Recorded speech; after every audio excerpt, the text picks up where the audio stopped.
হুম, আপনারা সবাই ভালো আছেন না? ওকে। তো আজকে আমরা কি শুরু করার কথা বলেন তো একটু শুনি একজন।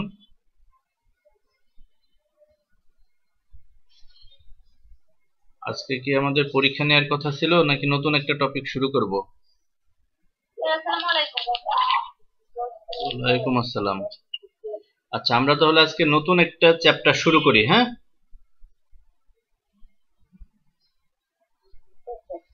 হুম। স্যার আমাদের যে পরীক্ষা হবে উইকলি টেস্ট ওইগুলা থেকে আজকে যা পড়ানো হবে ওগুলো কি অ্যাড হবে না নাকি না শুধু না আগের গুলাই? না, আজকে যেগুলো পড়াবো সেগুলি অ্যাড হবে না। আমি যে বলেছি প্রথম অধ্যায় থেকে যেগুলো আমি পরীক্ষা নিচ্ছি, আগে যেগুলি ক্লাস টেস্ট দিয়েছো, তারপরে এই যে আর একটা ছুটির দিন যেদিন আমরা একটা দিলাম, এইগুলির ভিতরে আসবে। ঠিক আছে? সিকিউ কি আসবে? সিকিউ না, আমি এমসিকিউ পরীক্ষা নেব। অন্যান্য সাবজেক্টে কিভাবে নিয়েছে? স্যার সিকিউ নিয়ে আসে সিকিউ আর এমসিকিউ। আচ্ছা, আমি এমসিকিউ নেব। আমি গত পরশুদিন 7 নম্বর ভবনে ছিলাম, ওখানে আমি ডিপার্টমেন্টাল হেডের সাথে কথা বলেছি। আমি এমসিকিউ নেব। আমি যেগুলি পড়াচ্ছি, যেগুলি পরীক্ষা নিচ্ছি, এইগুলির মধ্যেই আসবে কোশ্চেন। যেগুলি পড়ালাম, যেগুলি ক্লাস নিচ্ছি, বা সর্বশেষ যে পরীক্ষাটা দিলা, এর ভিতরেই আসবে। আমি চেষ্টা করবো আমি নেওয়ার, যেহেতু আমি তো পড়াচ্ছি। কারণ আমার সাথে তো আরেকজনের মিলবে না, হ্যাঁ? তো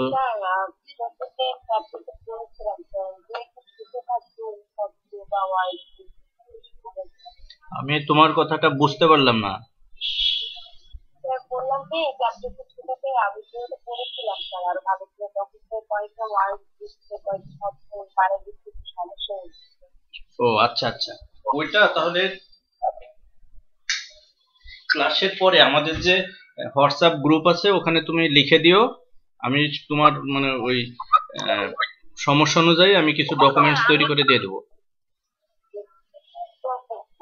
আমি আপনার হ্যাঁ, আমরা শুরু করি। হ্যাঁ, আমাদের অলরেডি 3 মিনিট চলে গেছে। স্যার হুম, বলো। স্যার আপনি যে আগে যে এক্সাম গুলো নিয়েছেন ওগুলোর ভিতর থেকে কি কিছু আসবে? হ্যাঁ, অবশ্যই আসবে। আমি সর্বশেষ গতকালকে একটা শেয়ার দিলাম, দেখছো? ভিডিও লেকচার, ওইটা পড়বা ভালো করে, বোর্ড কোশ্চেনগুলি ওর ভিতর থেকে আসবে। হ্যাঁ, তো শুরু করি। স্যার ওখানে তো সিকিউ আছে জ্ঞানমূলক মানে সিকিউ আছে এমসিকিউ আছে। হ্যাঁ, এমসিকিউ, আমি এমসিকিউ পরীক্ষা নেব। তো আচ্ছা স্যার। প্রথমে আমরা একটা স্লাইড দেখি। কি দেখতে পাচ্ছেন? জি স্যার। কি লেখা এখানে? আচ্ছা, সবাইকে শুভেচ্ছা। এখানে আমরা কি দেখতে পাচ্ছি দেখেন তো, এটা কি? ওই যে আগুন বের হচ্ছে মুখ দিয়ে। হুম, এটা হচ্ছে একটা ড্রাগনের চিত্র, কাল্পনিক। তো এর মাথা কয়টা আছে? 9টি। আচ্ছা, আমি বলেই দিয়েছি। তো এই যে 9টি মাথা বিশিষ্ট, ঠিক আছে? তো গ্রিক যে রূপকথা ছিল, সেই রূপকথায় 9 মাথাওয়ালা ড্রাগনের নাম অনুসারে এদের নামকরণ করা হয়েছে হাইড্রা। ঠিক আছে? তো গ্রিক রূপকথায় একটা ড্রাগনের কথা বলা হয়েছে, যে ড্রাগনের মাথা ছিল কয়টি? 9টি। তো তুমি যদি নেটে হাইড্রা লিখো, দেখবা যে এই ড্রাগনের এই ছবিটা আসে, এবং এই ড্রাগনের মাথা ছিল 9টি। তো এই 9 মাথাওয়ালা ড্রাগনের নাম অনুসারেই আমরা আজকে যে প্রাণীটা নিয়ে আলোচনা করবো, যে এই প্রাণীটি নামকরণ করা হয়েছে হাইড্রা। ঠিক আছে? তো আজকে আমরা হাইড্রার যে বহিঃগঠন, সেই বহিঃগঠন নিয়ে আলোচনা করব, এবং হাইড্রা মজার একটা প্রাণী। ঠিক আছে? তো সেই বিষয়গুলো আমরা জানবো। তো গ্রিক কাল্পনিক কি বলছে, কাল্পনিক গ্রিক দৈত্যর নাম অনুসারে এটার নামকরণ করা হয়েছে কি, হাইড্রা। তো পাশে যে চিত্রটা দেখতে পাচ্ছি, এই চিত্রের ব্যক্তির নাম কি জানো? হুম, ড্রাগন। না, ওই যে মানুষটার নাম, মানুষের নাম তো ড্রাগন না।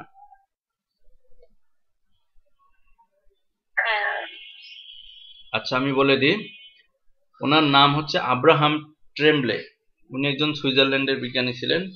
তো এই আব্রাহাম ট্রেমব্লে 1744 সালে, কত সালে, 1744 সালে এই হাইড্রার ভিতরে যে পুনরুৎপত্তির ক্ষমতা আছে, অর্থাৎ তারা নতুনভাবে হারানো অংশগুলি তৈরি করতে পারে, তো সেই বিষয়টি এই আব্রাহাম ট্রেমব্লে আবিষ্কার করেন, এবং এই জন্য আবিষ্কারক হিসেবে মূলত আব্রাহাম ট্রেমব্লেকেই অভিহিত করা হয়। তো যদি পরীক্ষায় আসে হাইড্রার আবিষ্কারক কে, হাইড্রার আবিষ্কারক হচ্ছে আব্রাহাম ট্রেমব্লে, যে আমরা চিত্রে যাকে দেখতে পাচ্ছি ইনি হচ্ছেন আব্রাহাম ট্রেমব্লে। ইনি হচ্ছে একজন সুইজারল্যান্ডের বিজ্ঞানী ছিলেন।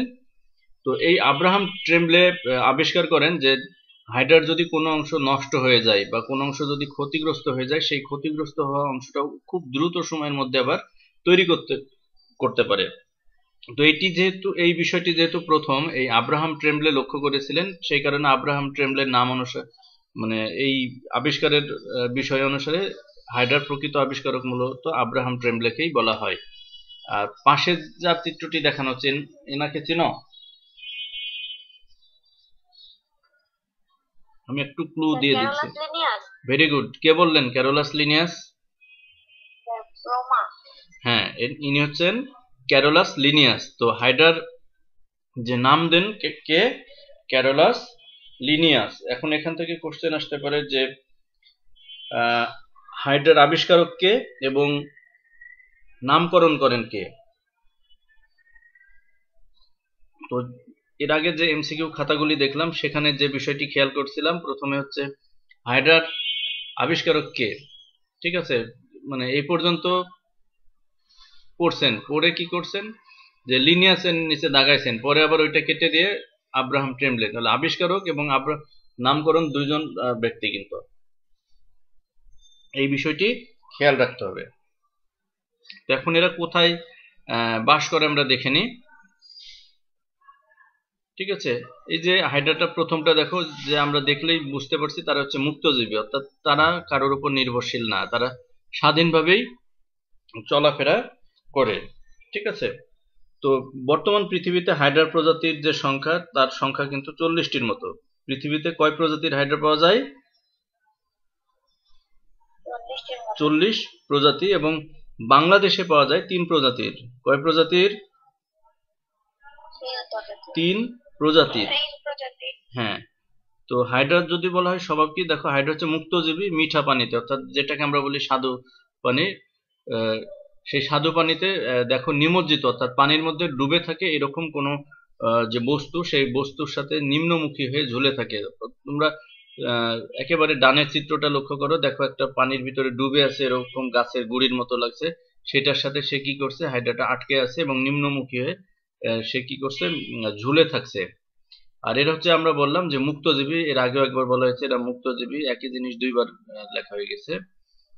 স্থির, যেখানে স্রোত নাই, যে পানিতে স্রোত নাই সেই রকম পানিতে এদের হচ্ছে বেশি পাওয়া যায়।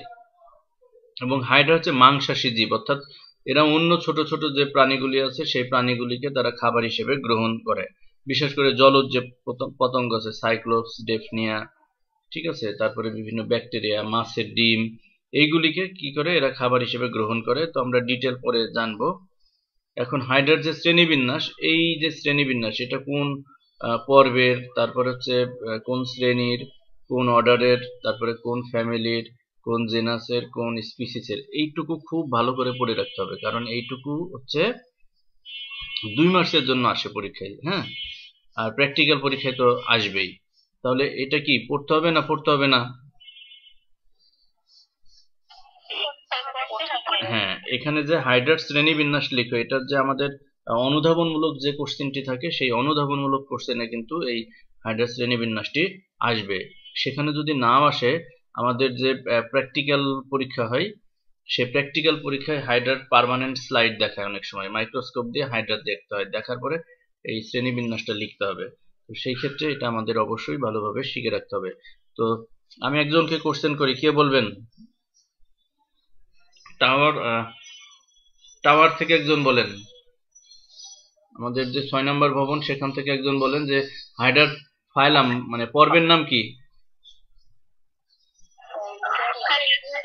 নিডারিয়া। আচ্ছা, নিডারিয়া পর্বের যদি হয় তাহলে হাইড্রার ভ্রূণীয় যে স্তর সেটি কয়টি থাকবে? 2 স্তর। কেরানীগঞ্জ থেকে বলেন এই ভ্রূণীয় 2টা স্তরের নাম বলেন তো, একজন বলবেন? এশা আসো, এশা? এশা নাই? আচ্ছা ঠিক আছে, তাহলে এদের ভ্রূণীয় স্তর থাকবে 2টা, একটা বাইরের দিকে থাকে একটা ভিতরের দিকে থাকে। আমি একটা সুন্দর স্লাইড বানাইছিলাম গত বৃহস্পতিবারে, আমার হার্ড ডিস্ক ক্র্যাশ করছে যার কারণে আমি ওই স্লাইডটা দেখাতে পারলাম না, সেখানে আমি আলাদাভাবে দেখাইছিলাম এগুলি।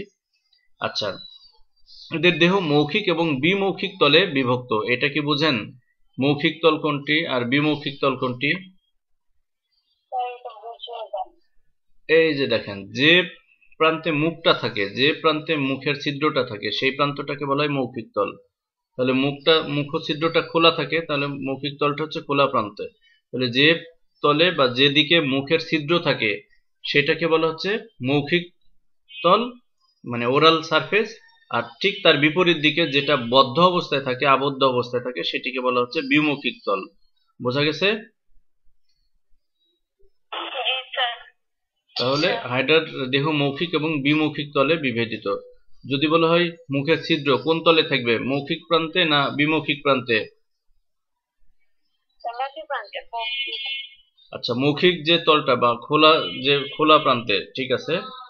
আচ্ছা, দেহ কতটুকু লম্বা হতে পারে ধারণা আছে? হাইড্রার দেহ কতটুকু লম্বা? এই যে এইটুকু, মানে কতটুকু লম্বা হতে পারে?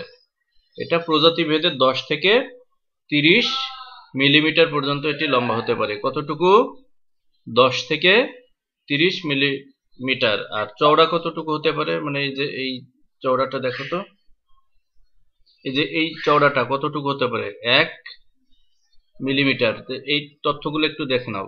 তাহলে হাইড্রার দেহ কয়টি তলে বিভক্ত? 2টি। একটার নাম হচ্ছে মৌখিক তল, আরেকটির নাম হলো কি? বিমৌখিক তল। ইংরেজিতে বলে ওরাল এবং অ্যাবোরাল সারফেস।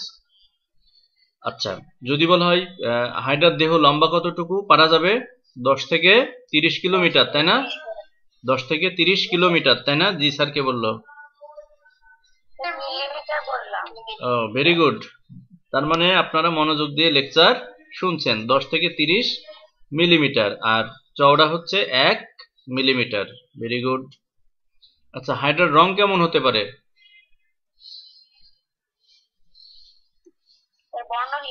এটা কেমন? তাহলে সবুজ হতে পারে, যেমন ক্লোরোহাইড্রা ভিরিডিসিমা, যেটা ক্লোরোহাইড্রা ভিরিডিসিমা তার রং হচ্ছে সবুজ। তারপরে আসলো, আমি এবার এটা সবুজ লিখলে ভালো হতো কিন্তু লেখা হয়নি। এটা কেমন রং? হালকা হলুদ। এটা হচ্ছে কি? বর্ণহীন। এছাড়াও হাইড্রা কোন ধরনের খাবার গ্রহণ করে সেই খাবারের উপরেও কিন্তু তার দেহের বর্ণটা অনেক সময় নির্ভর করে। তো এখন যেটা বর্ণহীন আমরা দেখতে পাচ্ছি, এর দেহটা তো হচ্ছে বর্ণহীন, স্বচ্ছ। তো সে যদি নীল রঙের কোনো খাবার খায় তাহলে তার দেহটা নীল দেখাবে বাইরে থেকে। সে যদি কমলা বা অরেঞ্জ কালারের কোনো কিছু খাবার খায় সেটা দেখাবে তখন অরেঞ্জ কালার। তো এটা খাদ্য কোন ধরনের গ্রহণ করছে তার উপরেও কিন্তু এই যে প্রকৃতি, সেই প্রকৃতি কিন্তু নির্ভর করতে পারে।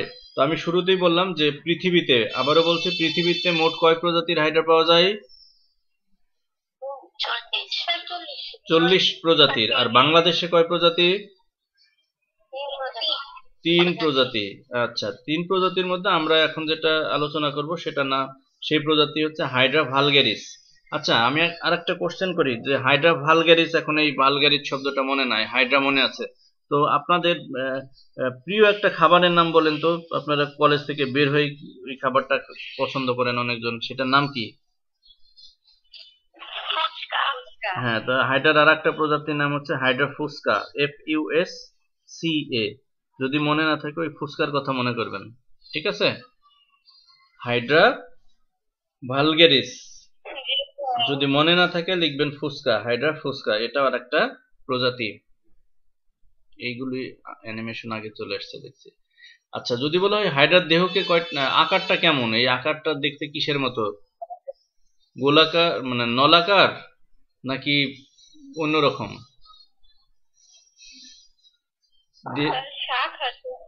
না, শাখা না, ওইটা শাখা না। তো দেহের যে মূল দেহকাণ্ড আমরা যদি দেখি, তাহলে দেহকাণ্ডটা দেখো মানে নলাকার, কিন্তু হাইড্রার দেহটা হচ্ছে অনেকটা নলাকার। ঠিক আছে, এই যে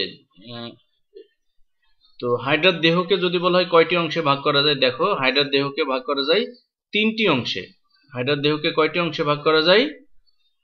3টি। তো 3টা অংশের নাম দেখি। প্রথম যে অংশটা দেখো, এই অংশটাকে বলা হচ্ছে হাইপোস্টাম।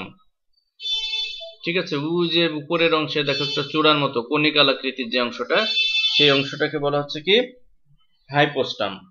ঠিক আছে, তারপরের অংশের নাম কি? এই অংশের নাম হচ্ছে দেহকাণ্ড। আর সব শেষের অংশের নাম কি? সব শেষের অংশের নাম হচ্ছে পদচাকতি। তো দেখো এই 3টা নাম একটু আমরা সবাই শিখে নিই। যদি বলা হয় হাইড্রার দেহের আকার কেমন, তাহলে আকার হবে কি নলাকার। হ্যাঁ, এবং হাইড্রার দেহটা হচ্ছে সফট, হাইড্রার দেহ হচ্ছে নরম এবং অনেকটা নলাকার। তাহলে যেটা আমরা ওরাল সারফেসের কথা বললাম, যেটা মৌখিক যে প্রান্ত, সেই মৌখিক প্রান্তটা খোলা থাকবে, আর পদচাকতি যে পাশে থাকবে সেই প্রান্তটা থাকবে কেমন? বন্ধ অবস্থায় থাকবে। এবং হাইড্রার দেহকে একাধিক তল বরাবর বা 2 এর অধিকবার সমানভাবে 2 ভাগে ভাগ করা যায়। তো যদি কোনো প্রাণীর দেহকে 2 এর অধিকবার তার কেন্দ্রীয় অক্ষ বরাবর ভাগ করা যায়, তখন সেই প্রাণীর প্রতিসাম্যতা কোন ধরনের আমরা বলবো?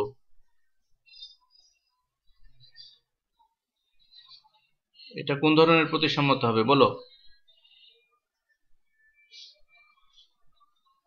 মোহাম্মদপুর থেকে কেউ আসো?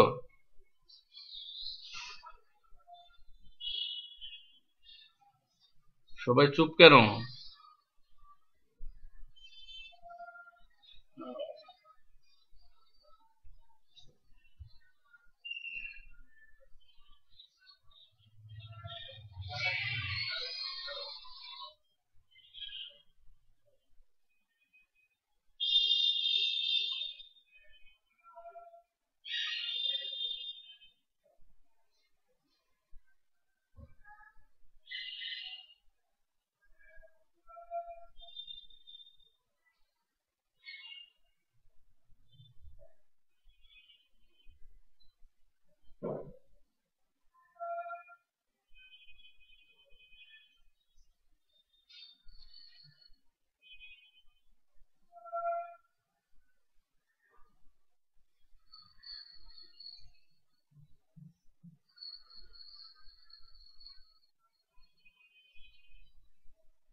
সবাই চুপ কেন? মোবাইল চালাবো না। হ্যাঁ, যাও ওইদিকে যাও। চালাবো না। হ্যাঁ ঠিক আছে, যাও, ওই যে এখন হবে, যাও। হ্যাঁ, সবাই কি শুনতে পাচ্ছো?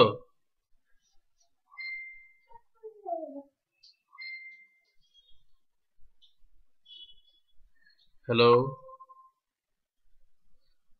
হ্যাঁ সবাই শুনতে পাচ্ছো? আচ্ছা, ওই যে বিদ্যুৎ চলে গেছিল, ওয়াইফাই বন্ধ হয়ে গেছে, আমি খেয়াল করিনি। আমি দেখি তোমাদের কোশ্চেন করছি, কোনো রিপ্লাই নাই। তো যেটা বলছিলাম, যদি বলা হয় হাইড্রার দেহের আকার কেমন, আকার হবে নলাকার। হাইড্রার দেহের আকার কেমন? নলাকার। ঠিক আছে, তোমরা মাঝে মাঝে কথা বলবা, নয়তো আমি তো বুঝতে পারছি না, ওই যে প্রেজেন্টেশন মোডে আছি তো। আচ্ছা, এখন দেখো যে হাইড্রার দেহকে যদি বলা হয় কয়টি অংশে ভাগ করা যায়, আমরা জানি 3টি। কি কি?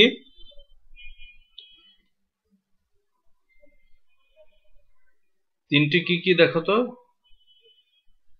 হাইড্রার দেহকে কয়টি অংশে ভাগ করা যায়? তিনটি, তাই না? হ্যাঁ, তিনটি অংশ দেখে আমরা কি কি? হাইপোস্টাম, দেহকাণ্ড, আর হচ্ছে কি পদচাকতি। তিনটির নাম মনে থাকবে? তো হাইপোস্টাম কোনটা? ওই যে উপরে দেখো, একটু চূড়ার মতো একটা অংশ দেখতে পাচ্ছ?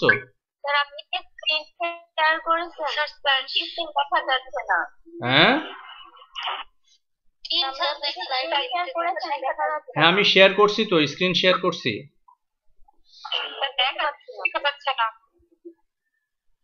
আচ্ছা, আবার দেখছি।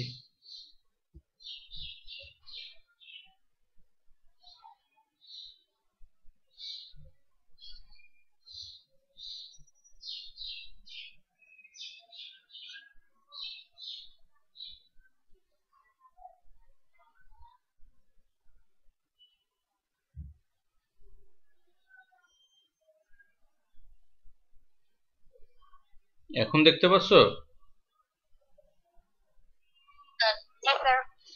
আচ্ছা, তো আমরা যেটা বলছিলাম যে হাইড্রার দেহের অংশ থাকে তিনটা। দেখো, হাইড্রার দেহের অংশ থাকে কয়টা? তিনটা। তো কি কি বললাম? কি কি বললাম মনে আছে? তিনটা অংশ ছিল, দেখো। হ্যাঁ, হাইপোস্টাম, দেহকাণ্ড এবং পদচাকতি। হাইপোস্টাম, দেহকাণ্ড এবং পদচাকতি। যদি বলা হয় হাইড্রার দেহের আকার কেমন? আকার আমরা জানি নলাকার। তো হাইপোস্টাম কোনটা? দেখো, ওই যে মুক্ত যে প্রান্ত, যে প্রান্তে মুখছিদ্র থাকছে সেই প্রান্তটাই হচ্ছে মুক্ত প্রান্ত। তো এই মুক্ত প্রান্তে দেখো একটু মোচাকৃতির ছোট যে অংশটা দেখা যাচ্ছে, ওই যে দেখো একটু উঁচু মতো, দেখছো? আমি যেখানে অ্যারো চিহ্ন দিয়ে দেখাইছি, এই মুক্ত প্রান্তে অবস্থিত এবং মোচাকৃতির যে ছোট এবং সংকোচন প্রসারণশীল যে অংশ, সেই অংশটাকে বলা হচ্ছে কি? হাইপোস্টাম। এবং এই হাইপোস্টামের কেন্দ্রে যে কার্সরটা খেয়াল করো, এই যে হাইপোস্টামের যে কেন্দ্র দেখতে পাচ্ছি, এই কেন্দ্রে কি থাকবে? মুখছিদ্র থাকবে। যদি পরীক্ষায় কোশ্চেন আসে যে হাইড্রার মুখছিদ্র কোথায় থাকবে, মুখছিদ্র থাকবে কোথায়? হাইপোস্টামের কেন্দ্রে। এবং এই মুখছিদ্রের মাধ্যমে কি হয়? খাদ্যবস্তু কি হয়? গৃহীত হয়, দেখো। এবং বর্জ্য যে পদার্থ, সেই বর্জ্য পদার্থ নিষ্কাশিত হয়। তো ওই যে ফুড, দেখো অ্যারো দিয়ে বোঝানো হয়েছে। এই হাইপোস্টামের কেন্দ্রে কি ছিল? মুখছিদ্র থাকবে। সেই মুখের ছিদ্রের মাধ্যমে কি হবে?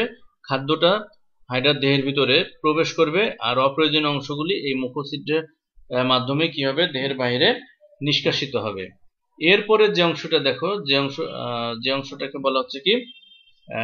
দেহকাণ্ড। ওই যে এখানে যদি আমি দেখাই যে নলাকৃতির যে অংশটা, ঠিক আছে, যে মাঝখানে ওই হাইপোস্টামের নিচ থেকে পদচাকতির উপর পর্যন্ত, তাহলে হাইপোস্টাম তো আমরা দেখলাম, সেই হাইপোস্টামের নিচ থেকে একেবারে নিচে যে পদচাকতি, সেই পদচাকতির উপর পর্যন্ত যে অংশটা দেখা যায়, সেই অংশটাকে বলা হচ্ছে কি? দেহকাণ্ড। ঠিক আছে। তো দেহকাণ্ডের মধ্যে প্রথমে যে অংশটা দেখা যায়, আমি চিত্রে দেখানোর চেষ্টা করছি, সেটি হচ্ছে কি? দেখো, কোর্সিকা। এই যে সুতার মতো অংশগুলি দেখছো? তো হাইপোস্টামের গোড়ায় দেখো 6 থেকে 10টি কি থাকে? সংকোচনশীল এবং দেহ অপেক্ষা অনেকটা লম্বা ফাঁপা যে সুতার মতো অংশগুলি দেখা যায়, সেই অংশগুলিকে বলা হয় কোর্সিকা বা টেন্টাকল। এখানে কিন্তু আমরা কোর্সিকা কোনটি দেখিয়েছি। তো এই কোর্সিকাগুলো কি করে? যে হাইড্রাকে চলনে সাহায্য করে, তারপর আত্মরক্ষায় সাহায্য করে, তারপর শিকার ধরতে সাহায্য করে। এবং দেহকাণ্ডের মধ্যে কি থাকবে? মুকুল থাকবে। ঠিক আছে। তো দেখো, গ্রীষ্মকালে যখন পর্যাপ্ত খাবার থাকে, প্রকৃতিতে যখন খাবারের পরিমাণ অনেক বেশি থাকে গ্রীষ্মকালে, সেই সময় কি হয়?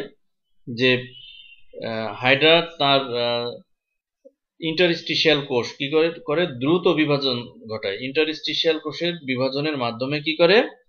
যে দেহের যে মধ্যবর্তী অঞ্চলে দেখো এক বা একাধিক মুকুল সৃষ্টি হয়। এই যে আমরা গাছে যেমন ডালপালা শাখা হয়, এরকম দেখো একটা ছোট্ট অংশ দেখতে পাচ্ছি হাইড্রার দেহে। তো এই অংশটাকে বলা হয় মুকুল। তো মুকুল কোন সময় সৃষ্টি হয়? গ্রীষ্মকালে। এই কোশ্চেনটি পরীক্ষায় প্রায় আসে যে মুকুল কোন সময় সৃষ্টি হয়? গ্রীষ্মকালে। কেন গ্রীষ্মকালে হয়? শুনতে পাচ্ছ? মাঝে মাঝে দু একজন রিপ্লাই দিবা, নয়তো আমি বুঝতে পারি না। আমি আবার ফ্যানটাও বন্ধ রাখছি, কারণ ফ্যান বন্ধ স্যার রাখ আরেকবার বলেন। তো প্রকৃতিতে ফ্যান বন্ধ রাখছি কেন, ওই যে শব্দ হয় এই জন্য। আমি কিন্তু বিদ্যুৎ চলে গেলে বুঝতে পারবো না, মাঝে মাঝে একটু কথা বলবা। তো যেটা বলছিলাম যে যখন প্রকৃতিতে অনেক বেশি খাবার থাকে, বিশেষ করে গ্রীষ্মকালে প্রকৃতিতে প্রচুর পরিমাণে খাবার থাকে, খাবার থাকলে কি হয়, এই হাইড্রা কি করে দেহের মধ্যবর্তী স্থানের যে ইন্টারস্টিশিয়াল কোষ থাকে, সেই ইন্টারস্টিশিয়াল কোষগুলি দ্রুত বিভাজন ঘটায়। বিভাজন ঘটিয়ে কি করে, গাছে যেমন শাখা প্রশাখা তৈরি করে না, তো দেহের ভিতরে এরকম এক বা একাধিক শাখার মতো অংশ তৈরি করে, যেগুলোকে বলা হয় মুকুল। ওই যে দেখো চিত্রে দেখানো হয়েছে। তো এক বা একাধিক কি করে মধ্যবর্তী স্থানে মুকুল তৈরি করে, এবং প্রত্যেকটা মুকুল থেকেই কি হয়, এই নতুন হাইড্রার সৃষ্টি হয়। তো এটা কিভাবে সৃষ্টি হয় এর একটা ডিটেল ক্লাস আছে, তখন আমরা শেখাবো। এরপরে স্যার দেখো, আপনি বলছিলেন যে গ্রীষ্মকালে সৃষ্টি হয়, কেন সৃষ্টি হয় স্যার, এটা একটু বললে ভালো হ্যাঁ, হয়। গ্রীষ্মকালে সুন্দর কোশ্চেন, এই কোশ্চেনটি পরীক্ষায় আসে যে গ্রীষ্মকালে কেন সৃষ্টি হয়। কারণ মুকুলোদ্গম তখনই সৃষ্টি হবে যখন প্রকৃতিতে প্রচুর পরিমাণে খাবার পাওয়া যায়, অর্থাৎ হাইড্রা যখন খাবারের কোনো সংকট থাকে না, তখন তারা কি করে, এই মুকুল তৈরির মাধ্যমে বংশ বিস্তার করে। তো গ্রীষ্মকালে প্রকৃতিতে অর্থাৎ সে যে যে পুকুরে বা যে জায়গায় বাস করে সেখানে প্রচুর পরিমাণে খাবার পাওয়া যায়, এবং খাবারের সরবরাহ বেশি থাকার জন্যই এই গ্রীষ্মকালে মুকুল উদ্গম হয়, কারণ গ্রীষ্মকালে খাবারের কোনো অভাব থাকে না। ঠিক আছে, এরপরে দেখো, যখন হচ্ছে যখন প্রকৃতিতে খাবারের অভাব থাকে তখন কি হয়, তারা হচ্ছে যৌন জনন পদ্ধতির মাধ্যমে বংশ বিস্তার করে। আর এই যৌন জননের জন্য কি দরকার, জননাঙ্গ দরকার, বিশেষ করে শুক্রাশয় এবং ডিম্বাশয় দরকার। তো এই যে দেহকাণ্ডের কথা বললাম, সেই দেহকাণ্ডের ভিতরে কিন্তু শুক্রাশয় এবং ডিম্বাশয় থাকে। ওই যে উপরে দেখো ডান পাশে লেখা টেস্টিকিউলস, আসলে টেস্টিকিউলস এর বাংলা হচ্ছে শুক্রাশয়, আর নিচে হচ্ছে ওভারি, ওভারি মানে হচ্ছে কি ডিম্বাশয়। তাহলে এই যে টেস্টিকিউলে কি হয়, শুক্রাশয় তৈরি হয়, এটা পুরুষ জননাঙ্গ, আর নিচের অংশটা হচ্ছে ওভারি বা ডিম্বাশয়, এখানে হচ্ছে ডিম্বাণু তৈরি হয়। কি বুঝছো, যদি প্রকৃতিতে খাবারের পরিমাণ বেশি থাকে তখন কি হয়, তখন কোন পদ্ধতির মাধ্যমে বংশ বিস্তার করে, অযৌন জনন পদ্ধতি। তো আমরা যে মুকুলের কথা বললাম, এই মুকুল উদ্গম হচ্ছে একটা অযৌন জনন পদ্ধতি। আর যখন খাবারের পরিমাণ কম থাকে, অভাব থাকে, তখন হচ্ছে তারা যৌন জননের মাধ্যমে বংশ বিস্তার ঘটায়। বুঝছো? জি স্যার। ওকে, সব শেষে দেখো কার্সরটা কি দেখতে পাচ্ছ, আমি যে কার্সরটা দেখাচ্ছি এখানে, জি স্যার। এই যে একেবারে সর্বশেষ প্রান্তে যেটা বদ্ধ অবস্থায় থাকছে, এই অংশটা কি বলা হচ্ছে কি পদচাকতি। তো তার আগে আরেকটু বলে নিই যে জননাঙ্গ থাকবে কোথায়, দেহকাণ্ডের মধ্যে থাকবে। তো হেমন্ত এবং শীতকালে কোন সময় এই জননাঙ্গ তৈরি হয় দেহকাণ্ডের মধ্যে, হেমন্ত এবং শীতকালে। দেহের উপরের অর্ধাংশে এক বা একাধিক কোণাকার শুক্রাশয়, তাহলে দেহের উপরের যে অংশটা দেখো, উপরের অংশে তৈরি হয় শুক্রাশয় বা পুরুষ জননাঙ্গ, আর নিচের অংশে দেখো তৈরি হয় কি ডিম্বাশয়। তো অনেক সময় এই চিত্র দেয়া থাকবে, চিত্র দিয়ে বলবে যে এই চিহ্নিত অংশের নাম কি, এই চিহ্নিত অংশ থেকে নিচের কোনটি তৈরি হয়। ঠিক আছে, তাহলে উপরের অংশে থাকবে শুক্রাশয়, নিচের অংশে থাকবে ডিম্বাশয়। উপরের অংশ থেকে পুরুষ জনন কোষ বা শুক্রাণু তৈরি হয়, নিচের অংশ থেকে ডিম্বাণু তৈরি হয়। আর যদি বলা হয় এই যে দুইটা জননাঙ্গ, এই জননাঙ্গ তৈরি হবে কোন সময়, হেমন্ত এবং শীতকালে। কি বোঝা গেছে? এরপরে আসলো দেখো পদচাকতি। আরেকবার একটু বলবেন স্যার, আমার নেটে একটু সমস্যা হচ্ছে তো বুঝতে পারিনি। আচ্ছা, অসুবিধা নাই, আমি বলছি যে পরীক্ষায় এরকম দিতে পারে যে হাইড্রার যে জননাঙ্গ সেইগুলো দেহের কোন অংশে থাকে, সেটি কি হাইপোস্টামে থাকে নাকি দেহকাণ্ডে না পদচাকতিতে, তাহলে সঠিক উত্তর কি হবে, কোথায় থাকবে, দেহকাণ্ডে। আচ্ছা, এখন যদি বলা হয় হাইড্রার যে জননাঙ্গ সেটা কয় প্রকার, আচ্ছা, যে পুরুষ জননাঙ্গ যেটা, সেটা হাইড্রার দেহের কোন অংশে থাকবে, দেহকাণ্ডের উপরের অংশে না নিচের অংশে, আর যেটা ওভারি বা ডিম্বাশয় সেটি থাকবে নিচের অংশে। তো এখন যদি বলা হয় এই যে জননাঙ্গগুলি তৈরি হবে কোন ঋতুতে? আচ্ছা, হেমন্ত এবং শীতকালে কি প্রকৃতিতে খাবারের পরিমাণ বেশি থাকে না কম থাকে? কম থাকে। এখন যদি বলা হয় যে হাইড্রার যে যৌন জনন সেটি কি খাবারের প্রাচুর্য বেশি থাকলে হয় না কম থাকলে হয়? কম থাকলে হয়। আর অযৌন জননটা হবে কোন সময়? যখন খাবারের পরিমাণ প্রকৃতিতে বেশি থাকবে। পরীক্ষায় যদি এই ধরনের এমসিকিউ আসে পারা যাবে? ওকে, ভেরি গুড। এখন আমরা জানি পদচাকতি বা পাদচাকতি, পেডাল ডিস্ক ইংলিশে বলে। তো দেহকাণ্ডের নিম্ন প্রান্তে অবস্থিত। দেহকাণ্ডের নিম্ন প্রান্তে, এই যে কার্সরটা খেয়াল করো, এই যে দেহের একেবারে নিম্ন প্রান্তে এবং বদ্ধ অবস্থায় যেটা থাকছে এটাকে বলা হচ্ছে পেডাল ডিস্ক। দেহকাণ্ডের নিম্ন প্রান্তে অবস্থিত গোল বা চাপা অংশটি হচ্ছে পাদচাকতি বা পদতল। এবং এই যে এই পদতল দেখছো, এখান থেকে কিন্তু আঠালো পদার্থ উৎপন্ন হয়। পদতল থেকে কি উৎপন্ন হয়? আঠালো পদার্থ উৎপন্ন হয়। এবং এই আঠালো পদার্থ সাহায্যে কি করে তারা কোনো কিছুর সাথে কি করে আটকে থাকে, ঠিক আছে। এবং এখান থেকে কি হয়, বুদবুদ তৈরি করে। ওই যে বাবল, যেটা পানির মধ্যে যদি তুমি ফু দাও, বাতাস প্রবাহিত করো, সেখানে দেখবে যে বুদবুদ তৈরি হয়। তো এই বুদবুদও কিন্তু তৈরি করতে, তুমি যাও, আমি ক্লাসটা নিয়ে আসতে যাও। তো এই যে বুদবুদ তৈরি করে কি করে তারা হাইড্রাকে পানিতে ভাসিয়ে রাখতেও কিন্তু এই পেডাল ডিস্ক বা পাদচাকতি সাহায্য করে, ঠিক আছে। তারপরে এই যে গ্লাইডিং যে চলনটা আছে, এই গ্লাইডিং চলনে কিন্তু এই পাদচাকতি তারা কিন্তু সাহায্য করে।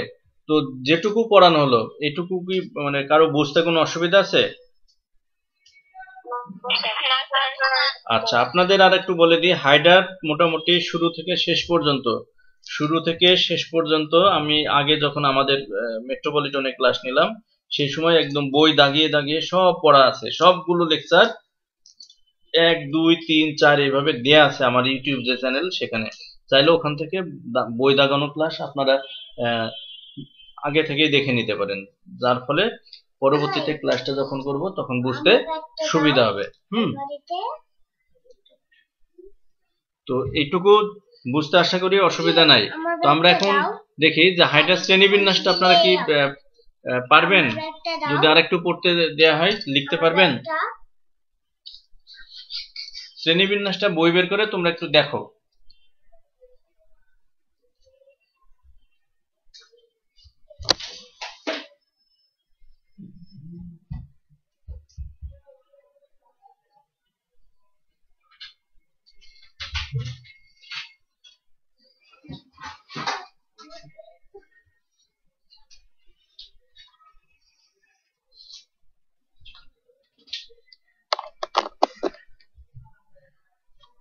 আচ্ছা, পরেরটা আমরা দেখি যে হাইড্রা কোন পর্বের জীব?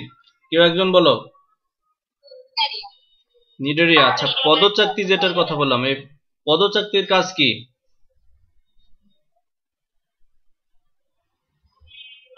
পানিতে বুদবুদ সৃষ্টি করা আর কোন জায়গায় আটকে থাকা। আচ্ছা, আর হাইড্রাতে কোন ধরনের প্রতিসাম্যতা দেখা যায়?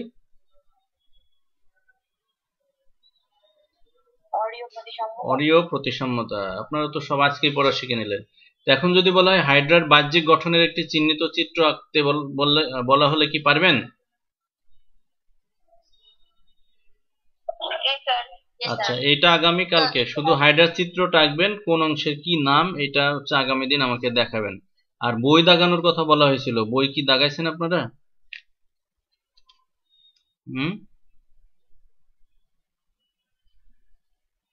তো এখন আমি পড়া একটু জিজ্ঞেস করি, যেটুকু পড়ানো হলো মোটামুটি একটু জিজ্ঞেস করি, কয়েকজনের কাছে শুনি। প্রথমে বলেন অবন্তিকা, আপনি বলেন হাইড্রা যে প্রজাতি, পৃথিবীতে মোট কয়টি প্রজাতি পাওয়া যায় হাইড্রার? 40টি। আচ্ছা, বুশরা, কেরানীগঞ্জ, বুশরা আছেন? আচ্ছা, প্রমা সরকার। জি স্যার। আচ্ছা, আপনি বলেন বাংলাদেশে কয় প্রজাতির হাইড্রা পাওয়া যায়? 3 প্রজাতি। 3 প্রজাতির, ভেরি গুড। আচ্ছা, এরপরে নাফিসা আঞ্জুম, আইডি 464। আপনি বলেন যে হাইড্রার একটা বৈজ্ঞানিক নাম বলেন, ভুলে গেলে কোন নামটা বলবেন? স্যার শুধু ফুসকা? Hydra sir, hydra. হাইড্রা ফুসকা। আচ্ছা, বুশরা কেরানীগঞ্জ, আপনি আছেন? নাই। এরপরে মাস্তুরা ইসলাম, জি স্যার। আপনি বলেন হাইড্রার লম্বা কতটুকু? 10 থেকে 30 মিলিমিটার। 10 থেকে 30 মিলিমিটার, ভেরি গুড। আচ্ছা, এরপরে বলেন খাদিজা 313 আইডি, জি স্যার। আপনি বলেন চওড়া কতটুকু Hydra? Sir 1 millimetre. 1 millimetre, very good. আচ্ছা, এরপরে বলেন তাহিয়া তাসনুবা তাহা, আছেন?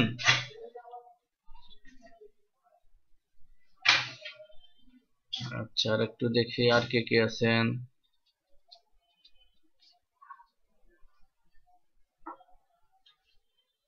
আচ্ছা, এখন আমরা কাকে জিজ্ঞেস করি? নাফিসাকে জিজ্ঞেস করা হয়েছে না? জি স্যার। আচ্ছা, এবার হচ্ছে অনন্যা আছেন? অনন্যা। Yes sir. আচ্ছা, অনন্যা বলেন হাইড্রার আবিষ্কারক কে?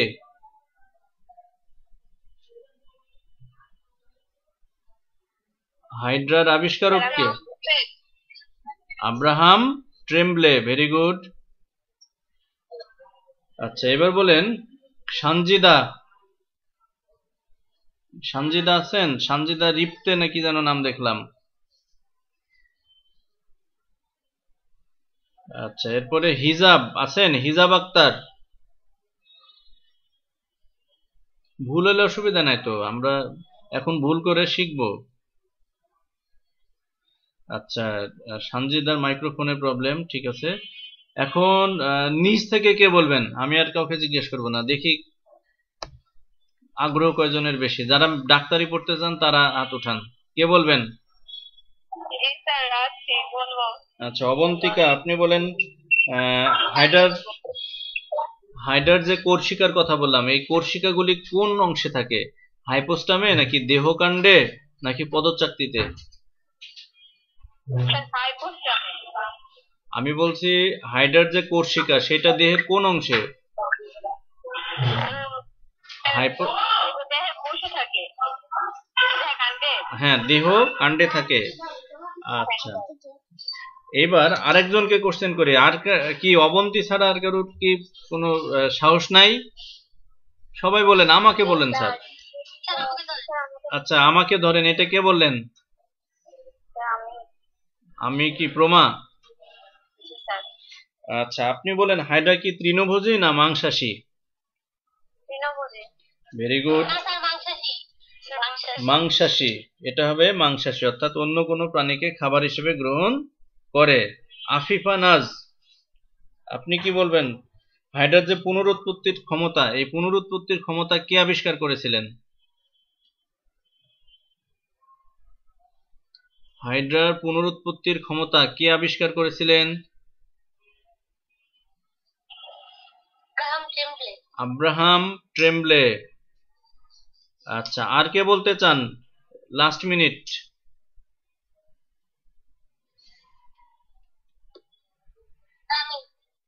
আমি না, নাম বলতে হবে। মাস্তুরা। আচ্ছা, আপনি বলেন। এখানে আমরা ভুল করলে তো অসুবিধা নাই, আমি তো কাউকে বকা দিই না। বকা দিই? আমার ক্লাসে আমার মনে হয় সব থেকে আরামের ক্লাস। আচ্ছা, এবার বলেন তো হাইড্রা কোন সময় দেহে মুকুল তৈরি করে? স্যার গ্রীষ্মকালে। আচ্ছা, গ্রীষ্মকালে। এবার ঈশিতা আছেন? রুমানা জি রশিদ স্যার। ঈশিতা, আপনি বলেন তো গ্রীষ্মকালে কেন হাইড্রা মুকুল তৈরি করে? কারণ গ্রীষ্মকালে খাদ্য বেশি পাওয়া যায় এই জন্য। Very good. আচ্ছা, এখন যদি বলা হয় হাইড্রার দেহে কোন অংশে জননাঙ্গগুলি থাকে, হাইপোস্টামে, পদচাকতিতে নাকি দেহকাণ্ডে? দেহকাণ্ডে। আর কে বলবেন? Last question, last man.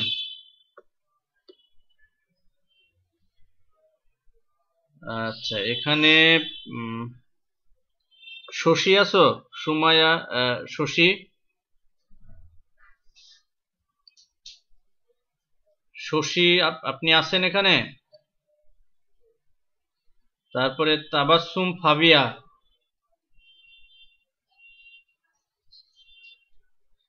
আচ্ছা, লাস্ট একজন দেখি কে সাহসী, নিচ থেকে বলবে স্যার আমাকে একটা কোশ্চেন জিজ্ঞেস করেন। কে বলবেন? আচ্ছা, আশা। আচ্ছা, ফাতিমা, ফাতিমা মুমু। আচ্ছা, মুমু বলেন তো যে হাইড্রার দেহকাণ্ডের উপরের অংশে কি তৈরি হয়, শুক্রাশয় না ডিম্বাশয়? শুক্রাশয়। আচ্ছা, ভেরি গুড। আমাদের সময় নির্ধারিত যেটা ছিল সেটা শেষ, আমরা এখন শেষ করে দিচ্ছি। আর আপনারা ওই যে প্রথম অধ্যায়টা খুব ভালো করে পড়বেন, আগামী দিন ক্লাস নিব, পরীক্ষা নিব, ঠিক আছে? এমসিকিউ খুব ভালো করে পড়বেন সবাই। স্যার কালকে কি আমাদের জুলজি এক্সাম? জুলজি এক্সাম রুটিনে কি আছে? দেখবো তো। না স্যার। ওই এক্সামের আগে এই এক্সাম একটা নিয়ে নেব, তাহলে ওইটা যেন ভালো হয়, ঠিক আছে? স্যার আমাদের তো এক্সাম আছে। আচ্ছা, সবাই একটা আমাকে রুটিনটা একটু মেইল করে দিও, হ্যাঁ, মানে ওই যে হোয়াটসঅ্যাপে দিয়ে দিও, তো আমি দেখবো রুটিনটা। হ্যাঁ, জি স্যার। হ্যাঁ, তো ঠিক আছে, আল্লাহ হাফেজ, শেষ করে দিলাম। হ্যাঁ, আসসালামু আলাইকুম। ওয়ালাইকুম আসসালাম।